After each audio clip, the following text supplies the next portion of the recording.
మనం ఆడే ప్రతి షాట్ కూడా బ్యాట్ మూమెంట్ అనేది స్పీడ్ రావాలి. స్పీడ్ రాదు ఊరకట్లా ఆపినాం అనుకో అక్కడే ఆగుతుంది. ఇదే ఈ ఆపేదే స్పీడ్గా అట్లా ఆపితే డ్రైవ్స్ వెళ్ళిపోతుంది. దాన్నే ఇంకొంచెం ఇట్లా డ్రైవ్స్ అక్కడ స్టెప్ చెప్తా అట్లా అట్లా కదా అట్లా డిఫెన్స్ చేసే బాల్ కూడా ఇట్లా నాలా అట్లా ఆనివ్వకూడదు. ఆనిచ్చే వాళ్ళు కొన్ని ఉంటాయి, కానీ ఎక్కువ శాతం కొట్టేసుకోవాలా. ఇట్లా స్పీడ్గా వచ్చి ఇక్కడ ఆగాల. ఇట్లా ఇదే క్రాస్గానే ఆ బ్యాట్ మూమెంట్ ఎంత స్పీడ్ వస్తుందో ఆ బాల్ కూడా అక్కడ పడి అంత స్పీడ్ వెళ్ళిపోద్ది. ఓకేనా? అది స్టెప్ పడ్డాక కొట్టాలి. స్టెప్ పడ్డాక ఆడాలి. అది అట్లా స్ట్రైట్ ఆడాలి. ఇంకొంచెం వేసుకో. ఇది కవర్స్ అంటే ఇటు పోవాలి. అది స్పీడ్గా పట్టని వెళ్ళిపోవాలి. బాగుంటుంది. అది ఆ స్పీడ్ రావాలి. కవర్స్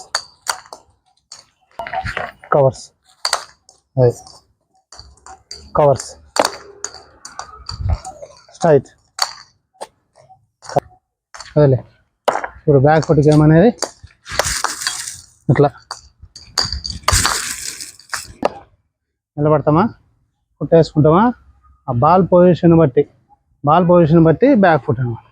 అంటే ఈ కాలు అనేది ఇటు వచ్చేయాలి. లెక్కాలి కావాలా ఇట్లా.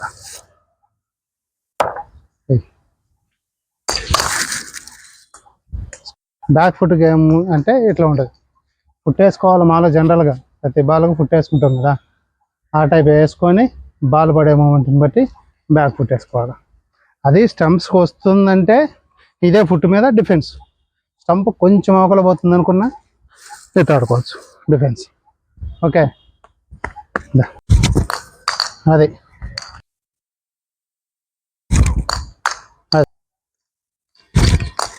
Very nice. అంతే. అది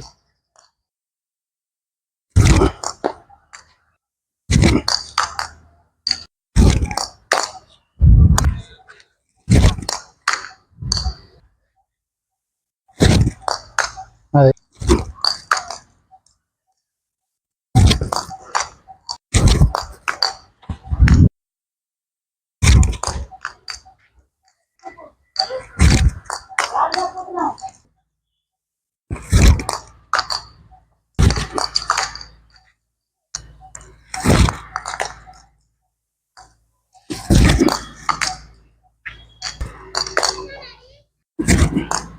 అది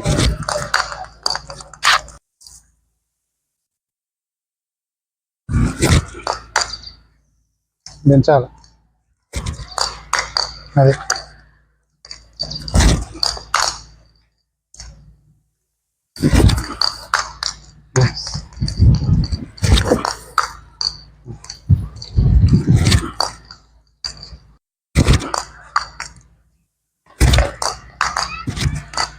అది ఓకే.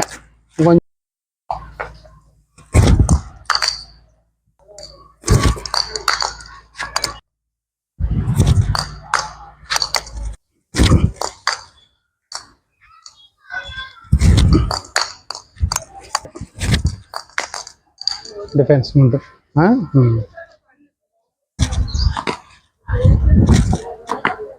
నైస్. వెళ్ళండి.